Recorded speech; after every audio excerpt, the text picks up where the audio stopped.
komið sæl, ég heiti Sara Pálsdóttir og verið velkomin á þennan fund. Í dag 4. september og við erum með fund sem að ber yfirskriftina Trú þú aðeins. Og eins og alltaf þá erum við með hugleiðslu bæn í lok fundarins.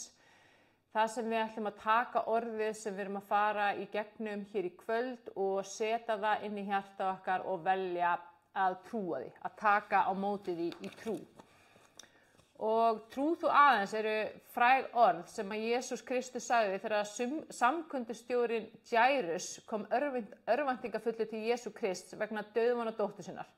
Og það sagt frá þessu í 5. kafla í Markúsar guðspjalli og þar segir Jairus við Jesús: dóttir mín litla er að dauða komin, kom og legg hendur yfir hana að hún læknist og lifi.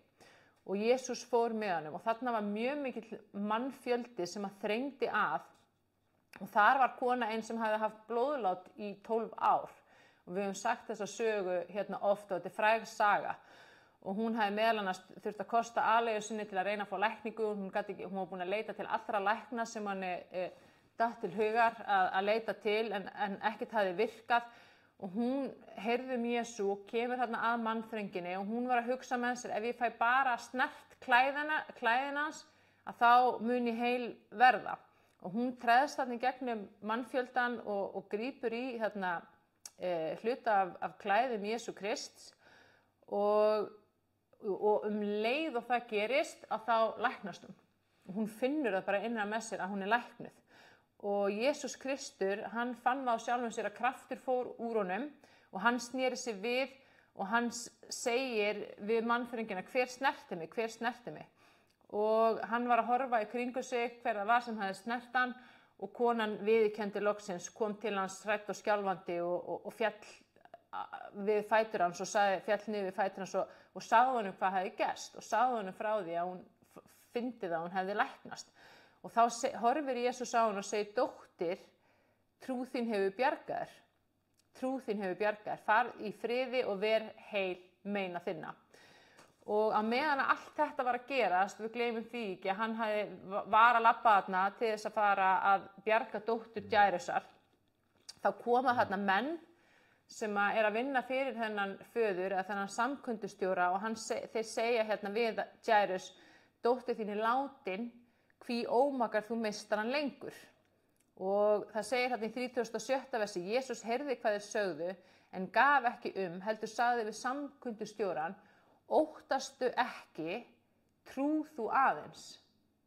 Hann sagði: þarna eru sem sagt heimamenn föðursins sem kom og segja: heyrðu, dóttin er dáin, þú veist, það þýðir ekkert að reyna þetta ekki vera ónáða Jesús. En Jesús bregst við með að segja: óttast ekki, trú þú aðeins. Og í ensku þýðingu segir: don't be afraid, just believe. Og þetta er í Markúsar guðspjalli, í Lúkasar guðspjalli í 8. kafla 50. versi. Þar er þetta aðeins öðruvísi skrifa. Það segir Jesús: don't be afraid, just believe and she will be healed. Það segir: ekki óttast, trúðu aðeins og hún mun læknast. Og hann fer þarna að húsi samkundustjórans og þar er allt í uppnámi, mikill grátur og sorg og kvein.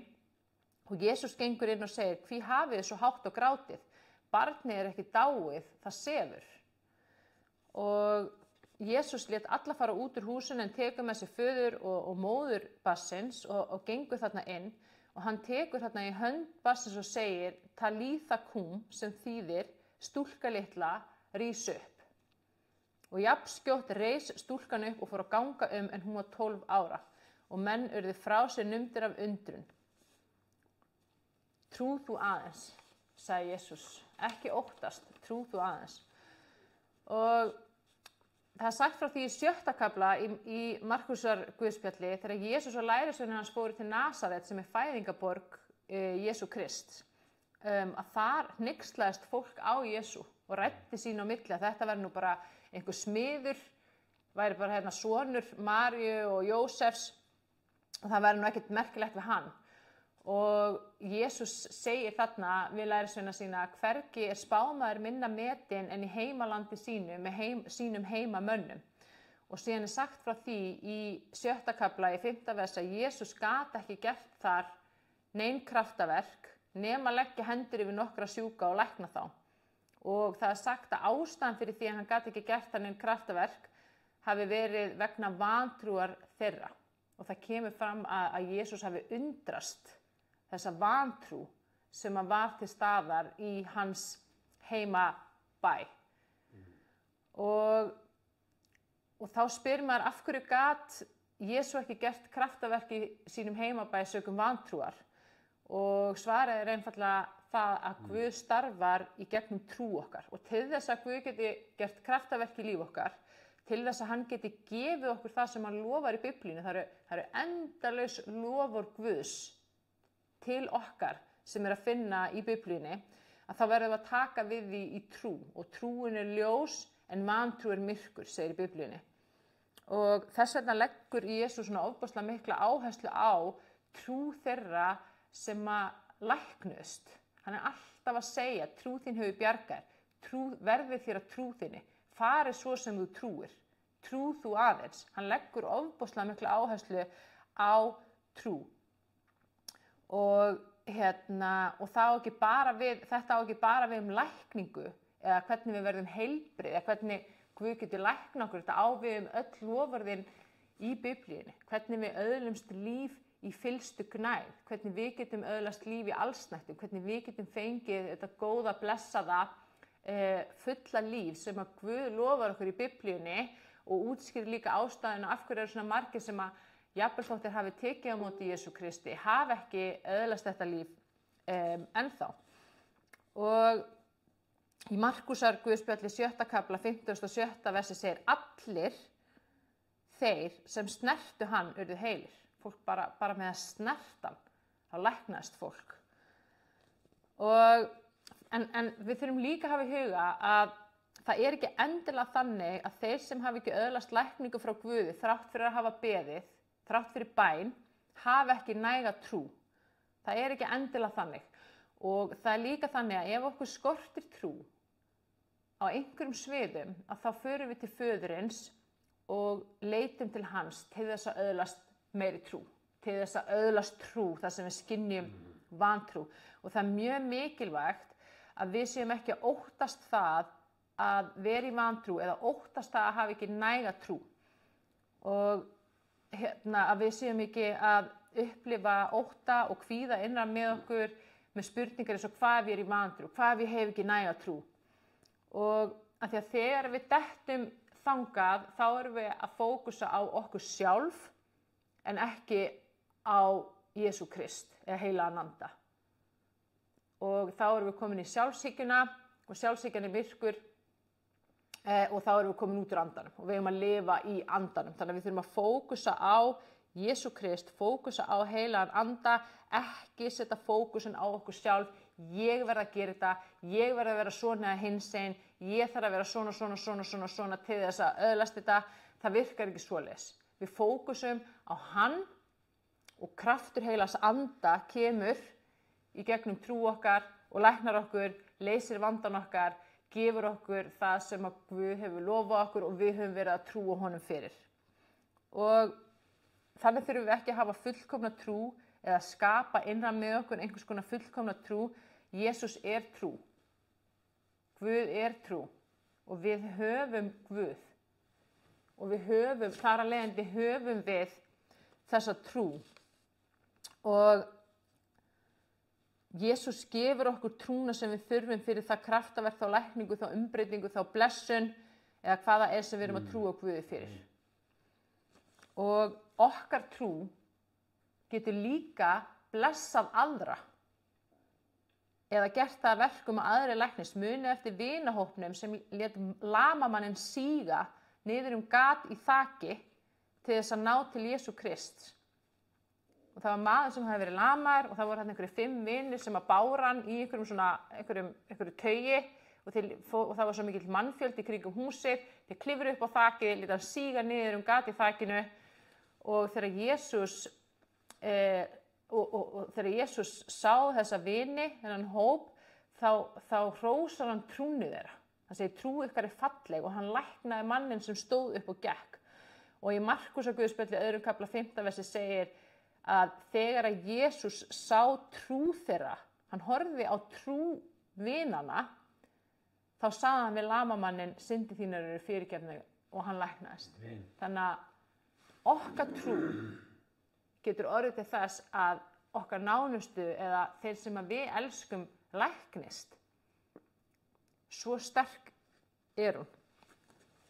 Og það er nákvæmlega þetta hjarta sem Guð vill að við höfum gagnvart honum, að við látum engar hindranir á milli okkar og hans stöðva okkur. Við ryðjumst í gegnum þær. Við tökum ekki nei fyrir svar. Við hlaupum til hans í trú og trausti að hann sé sá sem að allt getur og við setjum fókusinn á hann. Og þegar þessi vinahópur lét vin sinn sem var lamaður síga niður gatið á þakinu, þau voru ekki að horfa hvort annað. Þau voru ekki að horfa á sig sjálf eða veltaði fyrir sig hvort að þau hefðu næga trú eða hvort þau voru nægilega mikið svona eða hinsegin. Þau voru að horfa á Jesú Krist og þau voru að sækja loforð Guðs til okkar og þau trúðu því sem að Guð hefur lofað okkur öllum. Þau trúðu því að Guð geti læknað og gert kraftaverk og þá gerðist það. Og trú eins og við höfum svo mikið kennt hérna inn í þessum bænahóp er ákvörðun og val. Við getum tekið ákvörðun að trúa einhverju. Við getum tekið ákvörðun að trúa ekki einhverju. Og við erum að taka þessar ákvarðanir oft á dag með alls konar hluti. Sjáum eitthvað í fréttum, lesum eitthvað á netinu, trúi ég þessu? Nei, veistu, ég trúi þessu ekki. Eða jú, heyrðu, ég trúi þessu. Þetta er bara ákvörðun og val. En fókusun okkar verður alltaf að vera á Jesú Krist. Leið og við erum komin með fókusun á okkur sjálf, þá erum við komin inn í myrkrið. Það er hluti af sjálfshyggjunni og þá erum við ekki að opna fyrir Guð. Leið og við erum komin með fókusun á vandamálið, þá erum við líka komin í myrkur og vantrú. Ekki fókusa á vandamálið, ekki fókusa á sjúkdóminn, ekki fókusa á veikindin, ekki fókusa á erfiðleikana, þrengingarnar, áföllin, fókusa á hann og vertu í trú. Og kraftaverk og lækningar eru samspil trúar og krafts heilags anda, eins og við fórum í fyrir 2 vikum, þegar við vorum að tala kraftaverka, kraft heilags anda. Og við þurfum að hafa trú, og Jesús sagði að trú sem er eins og pínulítið mustaskorn er allt sem þarf fyrir Guð til að starfa. Eitt svona pínulítið mustaskorn. Og það er mjög mikilvægt að við horfum ekki á kringumstæðurnar, við horfum ekki á annað fólk, við horfum á Jesú Krist. Ekki láta neitt segja þér að þú hafir ekki næga trú. Þú hefur trú. Jesús Kristur er trú. Hann er okkar trú. Og það sem er líka sameiginlegt með öllum þeim sem er sagt frá í Biblíunni hafi fengið kraftaverkalækningu, það er ekki bara trúin, heldur líka bænin eða bónin til Guðs lækningu. Og þau sem að knúða á Guð, fókusa á hann og leta ekki stoppa sig. Og það er meðal annars sagt frá því í Markúsarguðspjalli í 10. kafla, 47. versi og áfram frá Bartímeusi, sem var blindur beiningamaður. Og þegar hann heyrði að Jesús færi þá byrjaði hann að hrópa á Jesús. Hann byrjaði að hrópa á hann, Jesús, sonur Guðs. Nei, sonur Davís, miskunna þú mér. Og þá fóru margir að hasta og sussa á hann, en hann hrópaði þá bara ennþá herra. Hvað gerir þið þegar fólk í kringum ykkur er að hasta á ykkur og sussa á ykkur? Þú veist, hrökkvið í kút, skammist ykkar, látið ykkur hverfa eða hrópið bara ennþá herra. Og þegar það gerist, hann fer þarna að hrópa ennþá herra á Jesús og aftur, það var þá sem Jesús nam staðar og lét færa Bartímeus til hans og hann opnaði augun hans og hann var blindur maður sem fekk sýn. Og hann læknaðist. Og í Markúsarguðspjalli 9. kafla 14. versi segir frá örvæntingafullum föður sem var að segja Jesús frá flogaveikum syni sínum. Og útskýrir hvernig lærisveinum Jesú sem á þessum tíma höfðu líka fengið kraft frá heilugum anda til að lækna og þeir gengu og læknuðu fólk, alveg eins og Jesús gerði. En þessi faðir var að segja Jesú frá því hvernig lærisveinum hans hafði ekki tekist að lækna son hans. Og viðbrögð Jesú við þessari frásögn föðurins var að benda á vantrúna. En faðirinn, þegar rýnt í textan, þá faðirinn, hann greinilega fullur efasemda og í þó nokkri vantrú, af því að hann segir, og takið eftir þessu orðalagi, en ef þú getur nokkuð, en ef þú getur nokkuð, sjá þá aumur á okkur og hjálpa okkur. Þetta ekki mikil trú. Nei. Það bara en og ef þú getur nokkuð, kannski mögulega, eitthvað smá, getur hjálpa okkur pínu lítið. Og Jesús gagnrýndi vantrúna og hann var ekki að beina því til lærisveinanna, hann var að beina því til föðurins. Hann var að beina því til fólksins. Og kannski föðurins fyrst og fremst. Og í ensku þýðingunni segir Jesús, "O unbelieving generation." "O unbelieving generation", ótrúa kynslóð. Og svar Jesú við þessari efasemdarbón, örvæntingafullu efasemdarbón föðurins í 23. versi og hann segir, ef þú getur, hann bara pínu hneykslaður á þessu, og hann segir, sá getur allt sem trúir. Og þá hrópaði faðirinn, ég trúi, hjálpa þú vantrú minni. Ég trúi. Leið á hann búin að fá upplýsingar frá Jesú að sá sem trúi getur allt, þá hrópar hann, ég trúi. Þá valdi hann að trúa. Hjálpaði vantrú minni og þá opnaðist leiðin fyrir kraftaverkalækningu Guðs og drengurinn læknaðist. Þetta mjög skýr boðskapur frá Guði. Hvað hann að segja okkur hérna? Hann gat ekki gert mörg kraftaverk í heimabæ sínum af því að fólki þar sem hafði þekkt hann frá blauti barnsbeini og sá hann bara sem einhvern smið, sá hann bara sem einhvern Jón, hafði ekki trú. En þarna segir hann líka, hvernig komumst við yfir vantrún okkar? Með því að velja trúa og með því að biðja til Guðs.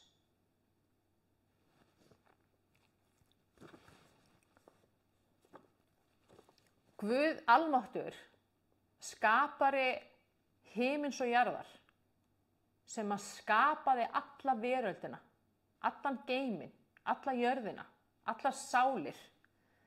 Hann hefur allt vald á himni og jörðu, hann hefur allt vald yfir öll og öllum, hann veit allt, hann sér allt, hann hefur verið til frá upphafi sköpunar, að sjálfsögðu getur hann. Að sjálfsögðu getur hann læknað eitthvað sjúkdóm sem afleiðing af einhverju myrkri og einhverja vantrú. Að sjálfsögðu getur hann. Guð getur allt. Amen. Amen. Og mér var svo magnað þegar ég var að lesa þessi vers og virkilega kafa ofan í þetta og lesa orðina, því að þegar ég hafði lesið þessi vers áður þennan mann, þá hafði ég alltaf fókusa á trú lærisveinanna og ég hafði alltaf verið að skoða, nei, ok, þeir voru í vantrú og þess vegna gátu þeir ekki lækna hennan dreng, en það var ekki þannig. Það var faðirinn sem var í vantrú og þess vegna, og það var hann sem var að biðja lækningu fyrir son sinn og þess vegna gátu lærisveinar ekki lækna. Þetta algjört lykilatriði og einn megin tilgangurinn hérna með öllum þessum lestrum trú líka að byggja upp trú hjá ykkur og hjá mér og Einari. Þannig að við séum að byggja upp okkar trú til þess að við förum að sjá kraftaverk og kraftaverkalækningar og tákn og undir, og ég trúi því í hjarta mínu að tími kraftaverkana sé komin núna, og það það sem við erum að fara að sjá á næstu vikum og næstu mánuðum í mjög miklu mæli. Amen. Amen. Og í Lúkasar guðspjalli í 7. kafla, þar talaði þegar Jesús fjárheilaði eða fjárlæknaði þjón Rómverjans, og það var þá sem að Jesús, hann hreinlega dáðist að trú mannsins. Það segir í ensku þýðingunni, Jesus was amazed at him. And he said, I tell you, I have not found such great faith, even in Israel. Í íslensku þýðingunni segir hann, sannlega segi ég yfir, þvílíka trú hef ég ekki fundið hjá neinum í Ísrael. Svo sagði hann við 100-höfðingjan, far þú, verði þér sem þú trúir og sveitin var heill á þessari stundu. Jesús þurfti ekki einu svona að mæta svæðið eða leggja hendur yfir hann. Hann þurfti ekki einu svona að hitta sveinin. Það var bara því að þessi 100-höfðingi sem var faðir hans, hann trúði því svo heitt og innilega að eina sem að Jesús þurfti að gera var að segja orðið og þá myndi hann læknast og þá var það sem hann gerði. Hann sagði, af því að þú trúir þessu, þá gerist það. Það er það sem að Jesús að segja. Af því að Jesús ætlaði að standa á fætur og labba með honum heim til hans til þess að hitta drenginn og lækna hann þannig. Þannig að þegar Jesús, það segir í Biblíunni, þegar Guð horfir á okkur, þá horfir hann á hjartað. Og það sem við trúum situr í hjartanu. Hann er að horfa á trú okkar fyrst og fremst. Í Mattheus 12:44 þar segir Jesús, þegar óhreinn andi fer út af manni, reikar hann eyðihrjóstur og leitar hælis en finnur ekki. Þá segir hann, ég vil hverfa aftur í hús mitt þaðan sem ég fór. Og hann kemur og finnur það tómt, sópað og prýtt, fer hann og tekur með sér 7 aðra anda sér verri og þeir fara inn og setjast þar að og verður svo hlutur þess manns verri eftir sem áður. Eins mun fara fyrir þessari vondu kynslóð. Ég veit að margir hafa heyrt þessi vers aftur og aftur og þá líka við mig. En þegar við köfum onni í þessi vers og spáum aðeins í þessu, hvað er Jesús að segja okkur hér? Hann er að segja okkur í fyrsta lagi að rótin að því að myrkri kemst af innra með okkur og getur herja á okkur og líf okkar er að finna innra með okkur sjálfum. Amen. Innra með okkur sjálfum. Þetta er gríðarlega mikilvægur punktur að því að við lifum í heimi og samfélagi þar sem fólk er með þráhyggju fyrir því að finna rætur vandamála sinna í umhverfi sínu. Það er að finna rætur vandamála og veikinda og erfiðleika í umhverfi sínu. Í öðru fólki, matnum, miklu mengum, áföllum, fortíðinni, hreyfing, efni, hreinsuvökum og svo framvegis. Að þar á að vera einhvers konar orsök, en Jesús segir að svart og hvítu, það er þú sjálfur og það sem er í hjartanu. Amen. Og ég man eftir fljótlega eftir ég frelsaðist 2019 að þá byrjaði Jesú að kalla mig út í lögmennsku og yfir í að hjálpa fólki sem var að glíma við krónísk neikvæð einkenni og veikindi. Og ég man eftir að Guð var að tala til mín og hann var að segja clean your house, eða hreinsaðu til heima hér, hreinsaðu, og ég bara skynni þetta svo sterkt, en ég skildi ekki alveg hvað hann var að meina og fyrst fór ég að hugsa, kannski bara íbúðin mín fulla af illum öndum og ég þarf að, fara að hreinsa það út og ég man eftir að Einar, við fengum einhverja fleiri kristna vinans Einars þess að koma og við héldum inn að bænastund sem var bara náttúrulega mjög gott og mjög magnað til að reyna að hreinsa húsið. Og svo kom systir mín og einhver vinkona hennar og hún var með eitthvað svona, hvað heitir þetta, svona sage, þetta er svona eitthvað sem hún kveikir eitthvað í og gerir svona reykur út í þessu og við vorum eitthvað að labba niður í þvottahúsi eitthvað að kyrja og reyna að reka út allt illt og ég hafði náttúrulega bara ekkert hugmynd hvað ég var að gera, hvernig ég átti að fara að þessu. Og ég vissi ekki neitt, en þegar ég lít tilbaka, á þetta, þá ímyndaði mér alveg að Guð hafi verið að horfa á mig og hann hafi bara verið, hann hafi bara hlegið, af því að, og ég trúi líka að hann hafi svona að vissu leyti dáðst að minni viðleitni til þess að reyna bara að hlýða því sem að ég heyrðan vera að segja við mig, ég var bara að gera eitthvað, að reyna að fara eftir því sem hann var að segja mér að gera, jafnvel þótt ég hafi kannski ekki nota réttar aðferðir. Og á þessum tíma var ég líka bara nýfrelsu og ég var bara ógrundvöldu í orði Guðs. Ég hafði ekki lesið einn einasta staf í neinni bók í Biblíunni, allt mitt líf. Og þegar maður er þar, þá er maður dálítið vitlaus og kjánalegur, það er bara þannig. Við þurfum að hafa orðið til þess að öðlast einhverja visku. Ef við höfum ekki orðið, þá höfum við ekki visku. En það sem ég gerði þó rétt, það var að eftir ég var nýbúin að frelsast, þá byrjaði ég strax að eiga náið samfélag við Jesú Krist. Og ég tók hann inn í mitt daglega líf og ég fór til Einars og sagði, nú er ég tilbúin að fara að lesa í orðinu og Einar fór að kenna mér í orðinu. Og það er svo mikilvægt að hafa það í huga að Guð leiðir okkur áfram og við þurfum að sýna sjálfum okkur og líka öðrum þolinmæði. Við erum bara stödd á mismunandi stað í okkar ferðalagi með Kristi Og ef ég myndi sjá eitthvað nýfrelsaðan fara með svona sage, kveiki því og vera með að brenna það heima þess að reka út illa anda, skilur, mér myndi alveg finnast það fyndið en ég hef gert þetta sjálf, þú veist, þannig að það er svo mikilvægt að við séum ekki heldur að dæma þá sem eru kannski komnir aðeins skemmra á veg heldur en við eða séu ekki alveg eins grundvallaðar í orði Guðs. Og það er mjög mikilvægt líka, við séum ekki að dæma okkur sjálf. Þá eru varnaðarorð í Biblíunni sem segja að þeir sem hafi sterkari trú megi ekki verða þeim veikari til falls. Og í Efesusbréfi, 4. kafla 29. versi segir: láti ekkert fúk yrði líða af munni ykkar, heldur það eitt sem er gott til uppbyggingar, til þess að það verði til góðs þeim sem heyra. Hryggið ekki Guðs heilaga anda. Þannig að sko, þegar við erum að tala lastmæli, þegar við erum að dæma eða ásaka, hvort sem það okkur sjálf eða aðra, þá hryggjum við heilagan anda. Og það viljum við alls ekki gera. Við erum bara að segja það sem er jákvætt og uppbyggilegt, það sem er öðrum til góðs. Og ok, þetta var svona smá útúrdúr, en við erum að tala þessi vers, það sem Jesús var að segja að þú rekur út illan anda, hann fer út og reikar eyðimörkina, kemur tilbaka og tekur 7 aðra enn verri anda með sér og hlutskipti mannsins verður enn verri en áður. Að það fyrsti og mikilvægasti boðskapurinn er þegar að við erum að eiga við myrkur eða erfiðleika, þrengingar eða svartnætti eða veiki til líf okkar, þá er rótin alltaf innan með okkur. Það er það sem hann er að segja. Og hvað það er sem að hleypir myrkrinu að eða inn í okkur eða okkar líf, það er það sem við trúum, hugsum og segjum. Þegar það sem við trúum, hugsum og segjum er í ósamræmi við orð Guðs. Til dæmis ef ég trúi því í hjarta mínu að ég sé að deyja og ég eigi ekki eilíft líf með Kristi, þá er sú vantrú sem er ekki bara í ósamræmi við orðið, heldur líka til þess fallin að skapa mjög algengan ótta við að deyja. Það eru margir sem að hafa óttast að deyja.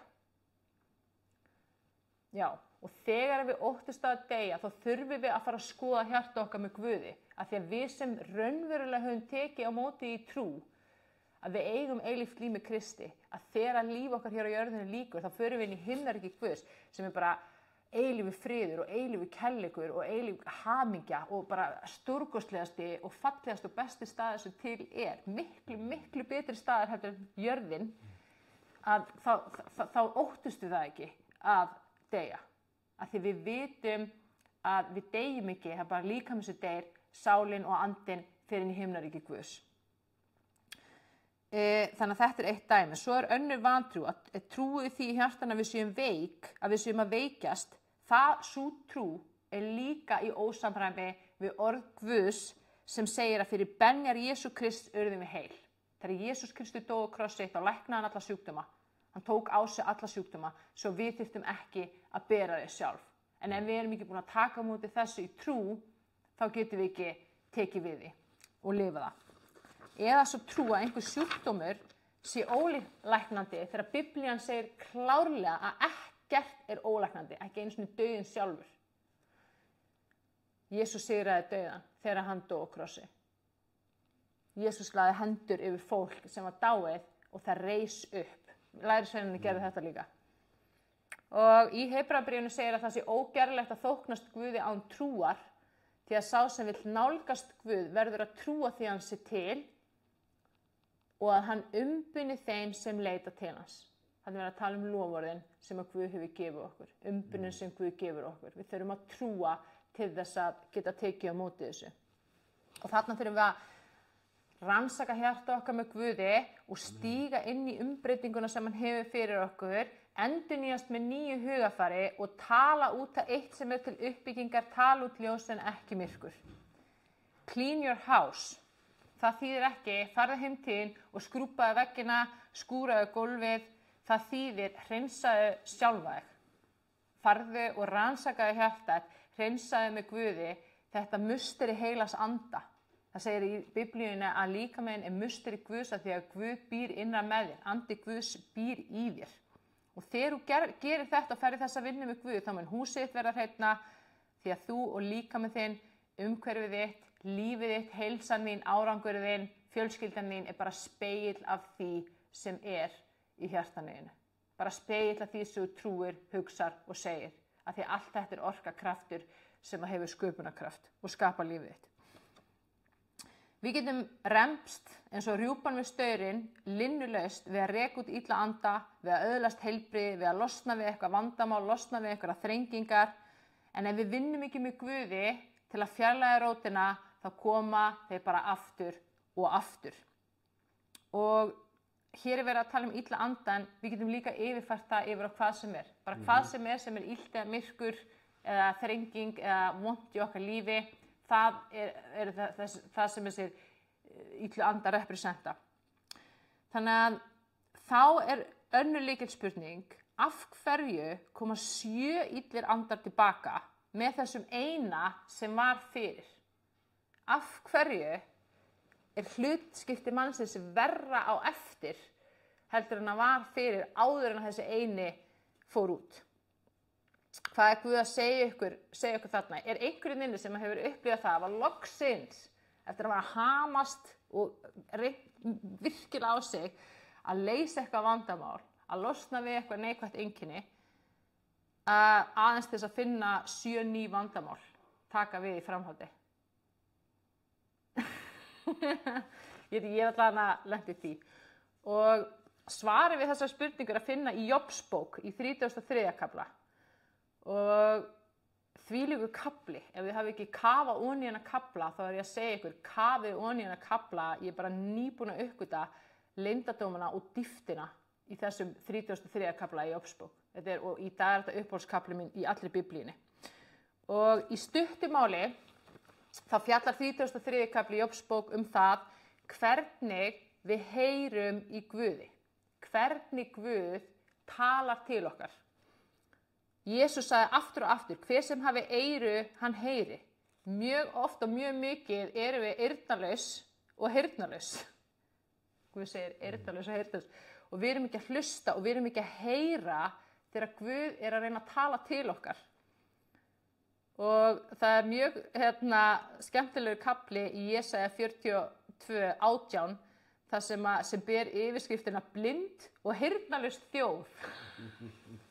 Þannig að hann er alveg með fínan húmoran Guð og hann segir heyri þér hinir daufu, lítið upp þér hinir blindu að þér megi sjá. Svo segir 20. versi, þú hefur séð margt en athugar það ekki. Og í annar þýðingu segir, þú hefur séð margt en þú gefur því engan gaum. Eyrun eru opin en þú heyrir þó ekki. Og hér er gríðarlega mikilvægt bænarefni.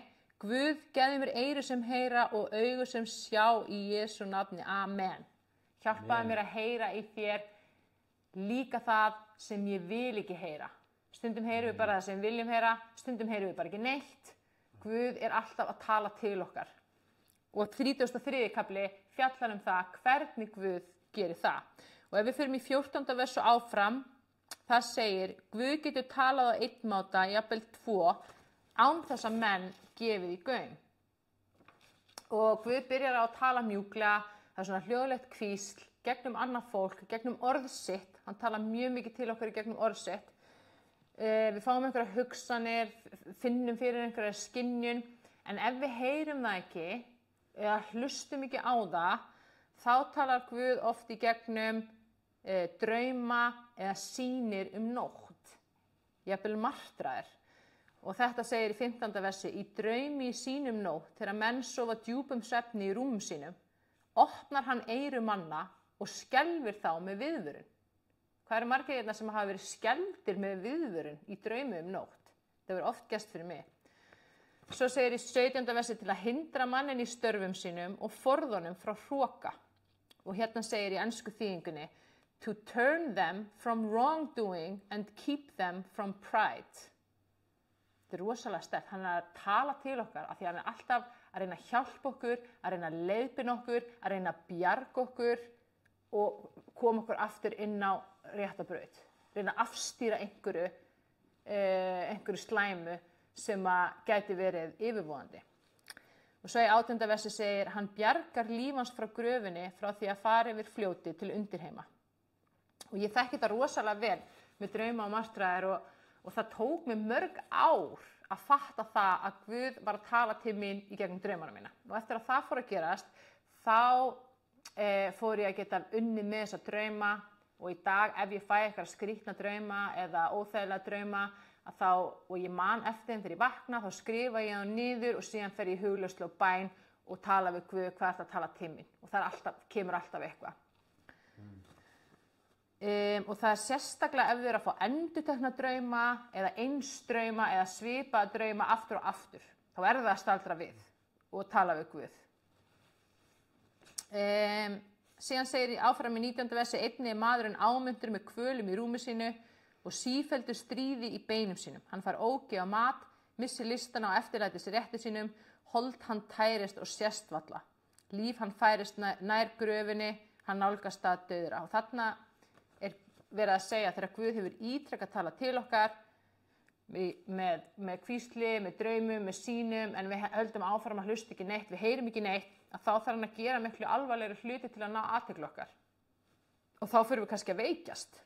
Þá kannski missum við matarlyst, við erum verkið, við erum kvalin og mér langar í þessu sambandi að benda á lesturinn Frelsi frá áföllum sem er inn á Spotify og YouTube undir Frelsiskirkjunni, þar fjalla ég þetta. Og mjög mörg vers í Biblíunni sem fjalla nákvæmlega þetta, þannig ég mæli með því. En svo segir í 23. versi, en sé engill hjá honum, talsmaður 1 af 1000 sem boða mönnunum hið rétta, og hérna segir í ensku þýðingunni, yet if there is an angel at their side, a messenger, við erum að tala einhvern sem kemur skilaboðum til þín frá Guði,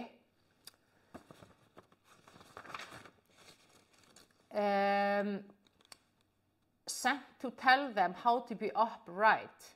Engill frá Guði sendir til okkar til þess að segja okkur hvernig við getum verið reist aftur við.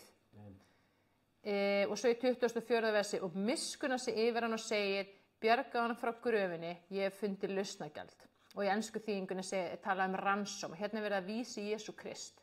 Og Jobs bók var skrifuð mörg 100 árum fyrir Jesú Krist. Og Jesús var lausnagjaldið sem var greitt til þess að bjarga okkur frá gröfinni, til þess að gefa okkur heilbrigði, til þess að gefa okkur lífi í fyllstu gnægð. Og þá segir áfram, þá styrkist holdans af æskuþrótti, hann snýr aftur til æskudaga sinna. Hann biður til Guðs og miskunn á honum fær að sjá augliti hans og fagnar og Guð gefur honum dauðlega aftur réttlæti sitt. Og ég mæli mig að lesa mjög vel þessi vers og lesa líka ensku þýðinguna því að ég hrifnar af ensku þýðingunni. Þar segir, then that person, þá getur þessi manneskja, þegar þetta lausnagjald kemur sem í Jesús Kristur, then that person can pray to God and find favor with him. They will see God's face and shout for joy. He will restore them to full well-being. Hann mun, ég var að reyna að þýða þetta yfir íslensku, endurnýja okkur til fullkomins heilbrigðis og vellíðunar. Til velmegunar. Það er það sem þetta þýðir.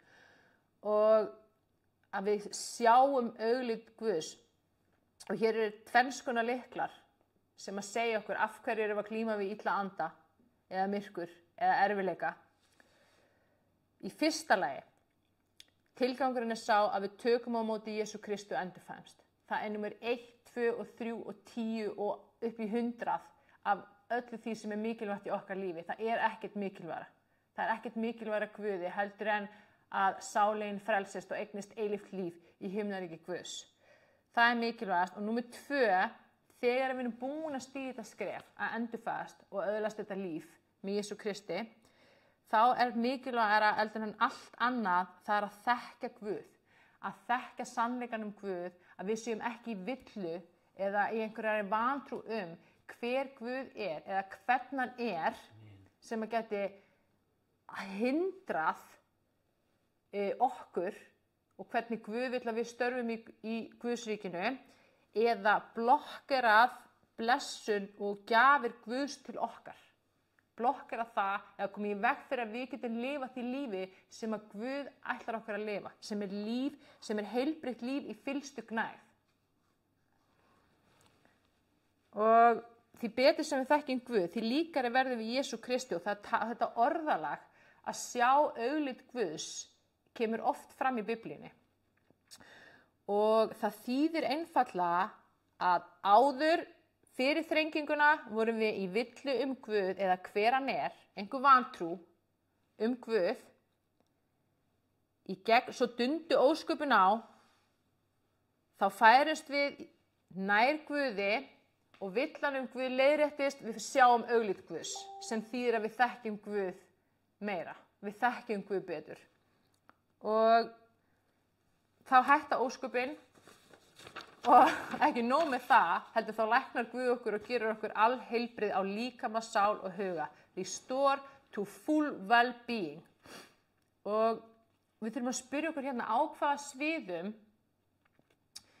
já og ástæða fyrir að það komur 7 illir andar, var nákvæmlega þetta sem var að lýsa í Jóbsbók, af því að þú varst með hann eina illa anda, en þú varst ekki að hlusta og þú rakst hann út og þú fórst ekki í þessa vinnu að finna rótina með Guði, að þá komu 7 til viðbótar og það var enn verra en áður. Sáu þau hvernig, þetta er svona lagskipt, af því að Guð er að reyna að ná athyglinni henni, fáðu til þess að hlusta, fáðu til þess að vinna með honum í að fjarlæga rótina. Ef við fjarlægum ekki rótina, þá erum við bara hérna á yfirborðinu í einhverjum stöðugum bardugum. Í stöðugt að reyna að slökkva einhverja elda í umhverfinu, meðan Guð er á fullu að reyna að tala til okkar. Og við þurfum að spyrja okkur á hvaða sviðum í okkar lífi þurfum við nauðsynlega að sjá auglit Guðs. Á hvaða sviðum í þínu lífi ertu búin að ganga upp sama fjallið aftur og aftur og aftur og það eina sem gerist er að fjallið hækkar og þú verður þreyttari og þreyttari. Guð notar myrkrið til þess að ná athygli okkar, til þess að draga okkur nær honum og til þess að við séum í heilbrigðari trú gagnvart því hver hann er. Svo að sálin okkar bjargist, svo að líf okkar bjargist og sé heilbrigt.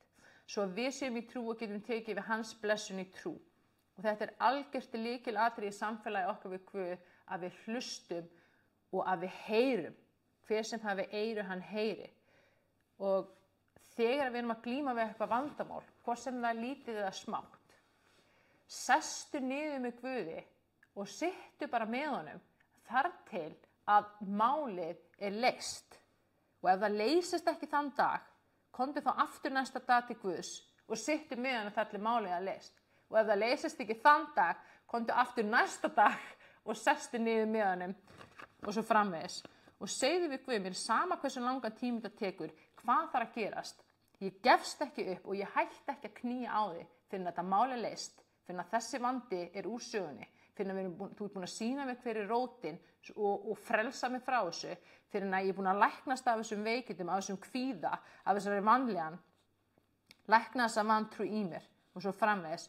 Ég veit þú getur læknað allt, ég veit þú getur allt, ég veit að þú Guð veist af hverju ég er að glíma við þetta myrkur í mínu lífi og ég fer ekki frá þér fyrir að þú ert búin og ég hætti ekki að knýja á þig fyrir að þú ert búin að leysa þetta með mér. Og Guð er pabb okkar. Hann er pabb okkar og þegar við byrjum að finna að sambandi okkar við hann verður nánara og nánara og nánara að þá er orðið eðlislegt okkur að segja pabbi. Þetta er svo persónlegt og svo náið og svo kærleiksríkt. Og síðan ætlum að klára hérna 33. kaflan í Jóbsbók áður en við förum í hugleiðslubænina því að það er ofboðslega fallegu boðskapur Jesú Krist í 27. til 30. versi í beinu framhaldi af þessu. Hann syngur fyrir menn og segir, ég syndgaði og beygði það sem var beint en hann galt ekki líku líkt. Hann leysti líf mitt frá gröfinni, ég lifi og sé ljósið. Allt þetta gerir Guð fyrir mannin, tvisvar eða þrisvar. Hann leiðir hann lifandi frá gröfinni, svo að ljós lífsins lýs honum. Svo að ljós lífsins lýs honum. Guð er að hjálpa okkur. Hann er að bjarga okkur. Hann er að lýsa okkur leiðina Hann að gefa okkur Jesú Krist, svo við getum öðlast allt þetta sem Guð lofar okkur og svo við getum lifað í hans ljósi. Og hann alveg tilbúinn að láta okkur ganga í gegnum hringinn í kringum sama fjallið aftur og aftur og aftur þar til að við stöldrum við og hlustum og förum í þessa vinnu með Guði, förum dýpra með Guði. Af því að það svo mikið í húfi fyrir okkur. Guð gerir þetta ekki fyrir sjálfan sig, hann gerir þetta fyrir okkur. Og það svo mikilvægt að við förum að horfa með aðeins öðruvísi augum á myrkrið í líf okkar og hlusta á Guð. Og það mjög dásamlegt að lesa þessi vers í ensku þýðingunni líka og ég mæli mjög mikið með því og þegar við biðjum þá skulum við biðja Guð að hjálpa okkur að sjá andlit hans eins og það raunverulega og amen.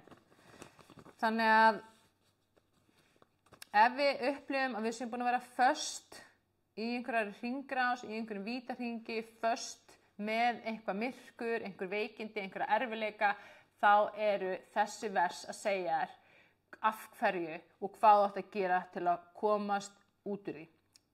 Ekki berjast við vandamálin, ekki berjast við veikindin, þá ertu bara að fókusa á það og þá stækkar það og verður að verra, fókusa á Guð og ekki óttast hið illa, ekki óttast það ef þú skynjar eða finnur eitthvað illt, en ekki samt heldur vera með hroka eða yfirlæti gagnvart því.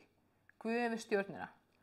Og síðan alveg neðst í lokin á 33. kafla, það segir Guð, Pay attention, Job, and listen to me. Be silent and I will speak. Hann segir, veittu athygli og hlustaðu á mig, vertu hljóður og ég mun tala. Svo segir hann, if you have anything to say, answer me, speak up, for I want to vindicate you. But if not, then listen to me, be silent, and I will teach you wisdom. Og vindicate þýðir að sýkna eða verja eða réttlæta eða hreinsa af ábyrgð eða ásökunum, hreinsa mannorð, veita uppreisn æru og það það sem Guð vill gera fyrir okkur. Og hann segir, veittu mér athygli og hlustaðu, vertu hljóður og ég mun tala. Það svo oft sem við erum í svo miklum hraða og miklum æsingi og við tölum svo mikið, við erum bara og svo erum við að tala við Guð og þá erum við kannski bara í stað þess að setjast bara og hlusta á hann. Hvað vill hann segja við mig? Og stundum það líka þannig að hugsanirnar okkar eru svo háværar, við setjumst niður og ætlum að fara að hlusta og þá heyrum við bara stormur í huganum og það allt í lagi. Það var þannig hjá mér líka fyrst þegar ég byrjaði að stunda huglauslu og bæn, en með þjálfuninni, þegar við erum að endurnýja hugafar okkar, þá kemur þetta og þegar þú tekur bara að segja, ég ætla að taka klukkutíma á dag, ég ætla að taka hálftíma á dag, ég ætla að taka klukkutíma á dag, hvern einasta dag sem ég ætla bara að vera með Guði og ég ætla að knýja á hann og ég ætla að sita og ég ætla að hlusta þar til að ég fæ svarið, þar til að Guð læknar þetta, að þá mun að gerast og það mun örugglega gerast hraðar en þú hafðir ímyndaðir. Amen. Og þetta svolítið það sem við ætlum að gera núna í hugleiðslubæninni. Við ætlum að koma til hans með eitthvað illan anda, eitthvað myrkur eða eitthvað veikindi, eitthvað erfiðleika sem við, eða kannski okkar nánustu muni, Guð getur starfað í gegnum okkar trú og blessa okkar nánustu líka þannig. Og við ætlum að fyrirgefa svo afhenda til hans og við ætlum að biðja hann að opinbera fyrir okkur orsökina og svo ætlum við að hlusta. Við ætlum bara að æfa okkur í að hlusta á Guð og þú munt heyra í honum, þú munt heyra röst hans, hann segir það í Biblíunni. Og áður en við förum í hugleiðsluna, þá langar maður að taka bara eitt örstutt dæmi algenga vantrú sem svona. Já, ég heyri nú aldrei neitt í Guði. Ég hef oft reynt að hlusta, ég heyri ekki neitt. Og þarna langar mér bara að benda á að sko út munnin tala hjartað, sem þýðir að það sem við trúum situr í hjartanu, það kemur á einn eða annan máta út munnin. Ef ég er að segja það, þá eru 99% líkur á því að ég trúi því í hjartanu. Af því að þaðan koma orðin okkar. Og þarna svo mikilvægt að einmitt líka hlusta á það, hvað erum við að segja? Af því að það gefur okkur vísbendingu hverju trúi ég. Og að ef við skynjum að þessi vantrú í hjartanum, þá skapar hún myrkur sem gerir það verkum að við eigum miklu erfiðara með að heyra í Guði. Af því við erum í vantrú gagnvart því að geta það. Þannig að þá þurfum við bara að byrja því að vinna með þessa vantrú og bara fyrirgefa henni, afhenda hana til Guðs og velja nýja trú. Segja Guð hjálpa þessari vantrú, þú segir í orðinu þínu að þú talir til okkar, að við getum heyrt í þér, þess vegna ætla ég að trúa því. Ég vel að trúa því og ég vel að trúa því, ekki bara því ég geti heyrt því, ég vel að trúa því að ég heyri alveg sérstaklega vel í þér. Alveg mjög vel, ég heyri skýrt og greinilega. Að ég geti alltaf greint á milli hvað er Guð að segja, hvað eru mínar eigin hugsanir og hvað er djöfullinn að segja einhver annar. Þannig að við veljum að fara inn í mikla trú, sterka trú. Ég hef eyru sem heyra og ég heyri skýrt og greinilega í Guði. Gæti til dæmis nýja trúin verið. Og þá er gott að skrifa hana niður, hafa lítinn miða muni á náttborðinu, lesa hana yfir áður en fara að sofa og þeirri vakni á morgnana. Og þetta er gríðarlega kröftug bæn. Þannig að Guð gerir allt í góðum tíma, samskipti hans eru svona lagskipt, það byrjar á hvísli, koma svona hugsanir, skynjun, við erum ekki að hlusta, við öðum áfram, þá koma draumar, sýnir, við erum ekki að hlusta, við öðum áfram, þá kemur kannski vanlíðan, síðan fer heilsan að bresta, svo kolli, stækka vandinn, þar til að vandinn er orðinn svo stór að við getum ekki annað en byrjað að hrópa til Guðs. En við þurfum ekki alltaf að fara á þann stað. Ef við bara hlustum strax og bregðumst við, þá þarf ekki Guð að fara með okkur á svona drastiskan stað. Trú þú aðeins, komdu fyrst til hans, vertu tilbúin að skoða þitt eigi hjarta og hvað er í þínu hjarta og fara í þá vinnu með Guði. Amen. Þá ætlum við að fara í hugleiðslubænina. Klukkan er 9:55, þannig að við förum aðeins yfir tíman og ég vil frekar gera það heldur en að vera með eitthvað traða eða við sem eitthvað að flýta okkur í hugleiðslubæninni. Þú veist, það að hlusta Guð þýðir mér sama hvað klukkan er, mér sama hvað er á dagskrá, ég ætla að taka þennan tíma. Okkar tími með Guði á að vera númer 1, 2 og 3. Það er mikilvægt en allt annað. Þú getur 10 árum í að rembast við að reyna að leysa eitthvað vandamál sjálfur, eða þú getur 3 klukkutími Guði og treyst honum fyrir því og hann leysir það. Skiljið hvað ég við? Þú munt alltaf hagnast á því að taka frá tíma fyrir Guð og setja það númer 1. Alltaf. Vandamál, veikindi, erfiðleika sem þú ert kannski búin að berjast í mörg ár, Guð getur leyst svona. En við þurfum að trúa og taka við í trú og hlusta og heyra. Og það er svo magnað, og ég er búin að vera stund þetta núna, undanfarna daga og vikur, að ryðja öllu frá á morgnana og taka tíma með Guði og sérstaklega með heilugum anda og biðja og hlusta. Og ég er farin að finna svo sterkt fyrir heilugum anda núna og hann er miklu fljótar að koma heldur en hann var áður og ég er farin að heyra svo skýrt í Guði. Ég er farin að heyra og það er svo mikil þögn í hugsunum mínum og stundum heyri ég ekkert nema bara það sem hann er að tala. Og það er magnað og stundum segir hann bara eitt að láta þér leggjast og eitt að tala til þín og ég bara leggst í rúmi og svo allt í einu bara búm og svo kemur bara orð frá Guði. Og það er stórkostleg umbreyting og þroski sem á sér stað þegar við tökum þetta og downloadum þessu beint frá Guði heldur en þegar við erum sjálf að reyna í okkar eigin holdi eða okkar eigin mætti að leysa hlutina. Þannig að við erum alltaf að spara tíma með því að taka tíma með Guði. Amen. Amen. Þá skulum við bara fara í hugleiðslubænina og ef þið eru með eitthvað sérstakt í huga sem að þið viljið afhenda til Guðs eða fá svör með eða heyra frá Guði með, þá megi þið hafa það sérstaklega í huga. Það þarf ekki að vera þannig. Þetta getur líka bara verið, ég ætla að afhenda hjarta mitt til þín Guð og opinberaði fyrir mér það sem þú vilt. Við ætlum að fara í þessa bæn, gefðu mér eyru sem heyra og augu sem sjá. Þannig að það var aðeins að minnka ljósi hérna á mig og Einar. Svona.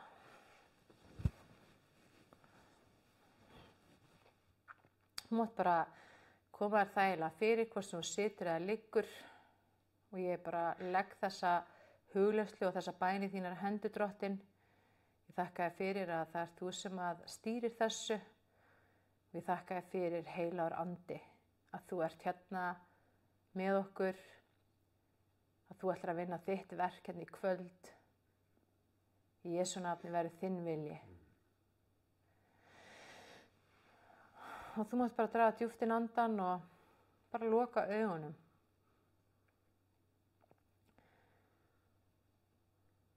Og við ætlum að byrja á því að fara með bæn sem svona frelsisbæn og síðan ætlum við að afhenda vandann eða veikindin eða þrengingarnar eða það sem við erum að glíma við til Guðs og taka á móti hans lækningu lausn í trú og síðan ætlum við að hlusta á Guð. Og þú mátt bara endurtaka þessa bæn í hjarta þínu, þar sem þú ert heima hjá þér eða hvar það sem þú ert stödd eða staddur núna. Kæri Jesús, ég trúi því að þú sért Guð.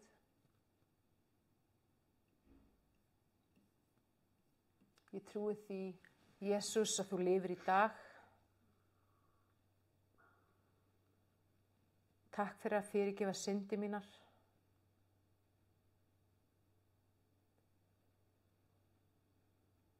Takk, Drottinn, fyrir að endurfæða anda minn núna.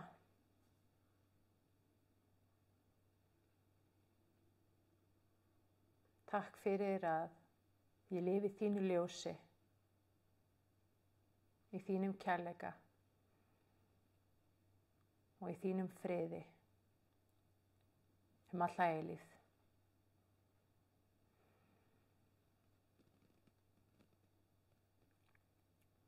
Og síðan ætla ég að bjóða þér núna ef þú ert með eitthvað tiltekið í huga til að vinna með og ef ekki þá það allt í lagi. Bara segja Jesús, ég hleypi þér inn í hjarta mitt núna og ég gef þér hjarta mitt. Og ég þakka þér fyrir að þú hreinsar það og mótar það. Og í Jesú nafni þá bara afhendi þér allt myrkrið, veikindin, erfiðleikana eða þrengingarnar. Og ég bara lyfti þessu upp til þín. Og ég þakka þér fyrir að þú tekur við þessu.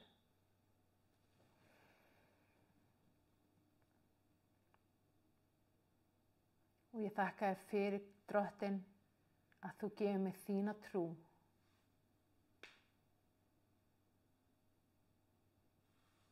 Að þú gefur mér meiri trú.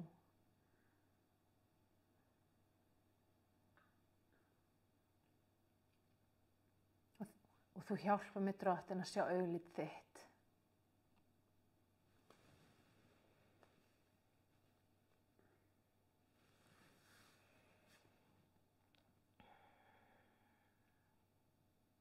Og ég þakka þér fyrir, Guð, að þú gefur mér eyru sem heyra.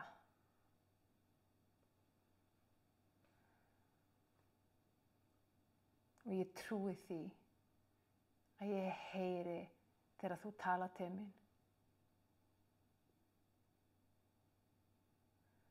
Að ég hlusti þegar þú ert að tala.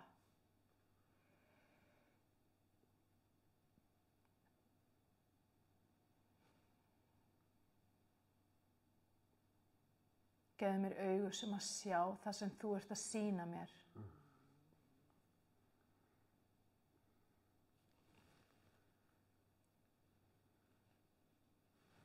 Og ég þakka þér fyrir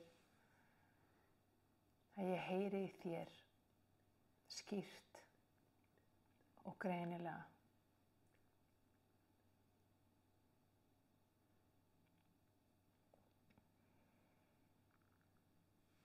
Að þú setur orð þitt í hjarta mitt.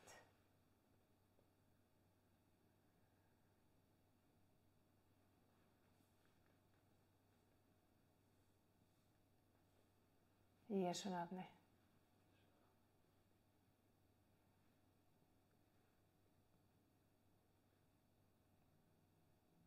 Og ég þakka þér fyrir, Drottinn,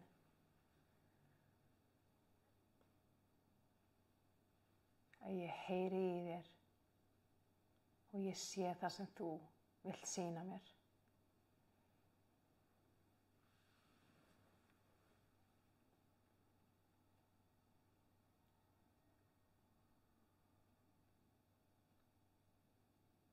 Og síðan ætla ég að biðja að ímynda þér bara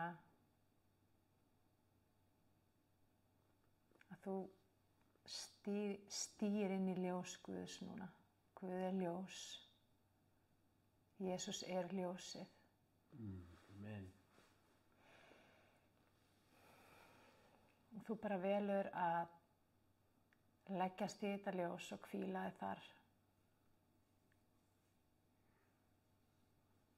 Og hlusta.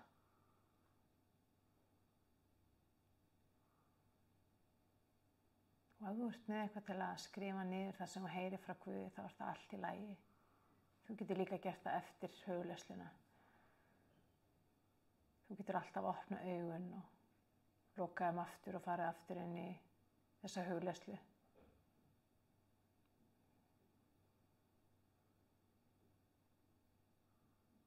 Og nú ætlum við bara að taka hljóðastund nokkra mínútur þar sem við ætlum bara að vera í ljósi Guðs og hlusta.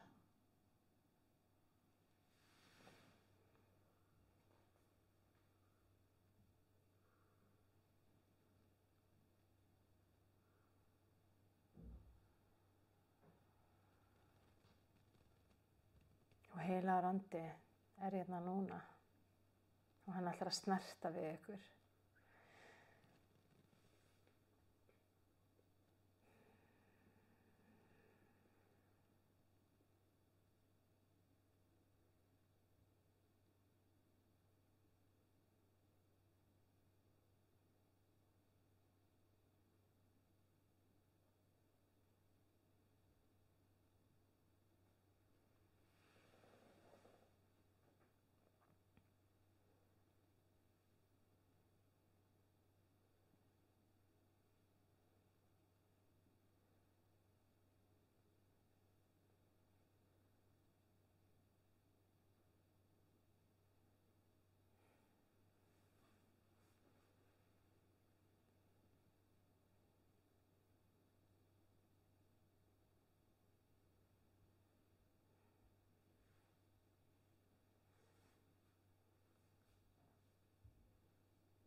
Það eitt sem að heilagur andi að tala til mín, það einhver einn inni sem að hefur verið á stöðum flótta allt sitt líf að því að viðkomandi hefur verið grimmur við sjálfan sig, hvæst á sjálfan sig, rifið sjálfan sig niður, verið með svipun á sér og í Jesú nafni þá heilagur andi að lækna þetta núna. Og það kemur mildi og mýkt og kærleikur og sátt inn í hjarta viðkomandi í Jesú nafni. Takk, heilagur andi.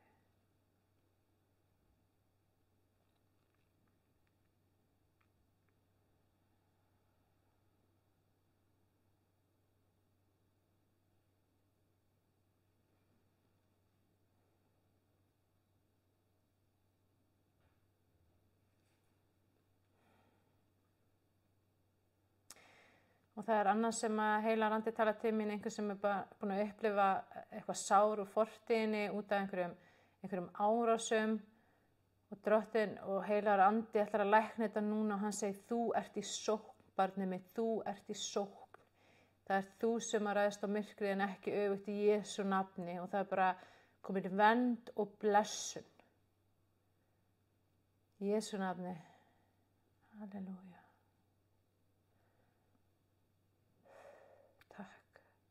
Takk, Jesús.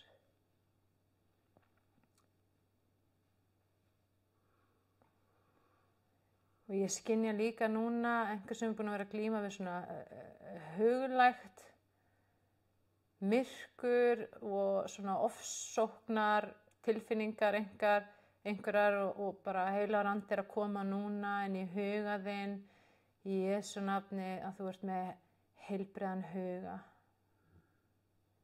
Þú ert með heilbrigðar hugsanir í Jesú nafni og það bara kemur ljósið frá Guði núna inn. Takk, heilagur andi.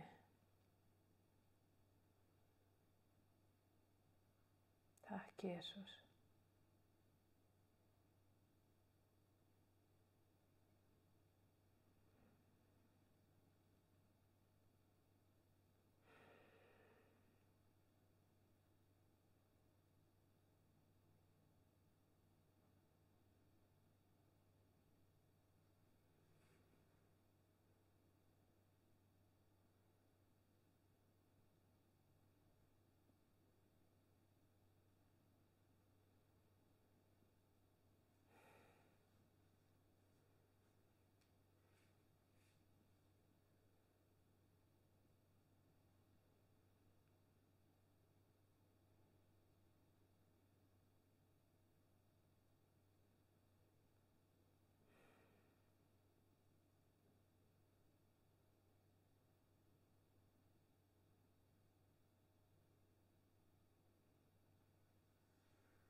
Það sem kemur líka svo til mín svo sterkt að hætta fókus á vandamálin og erfiðleikana. Ef að þú leitar mín fyrst, segir Guð, þá mun ég sjá hitt. Leitaðu bara hans, knúðu á hann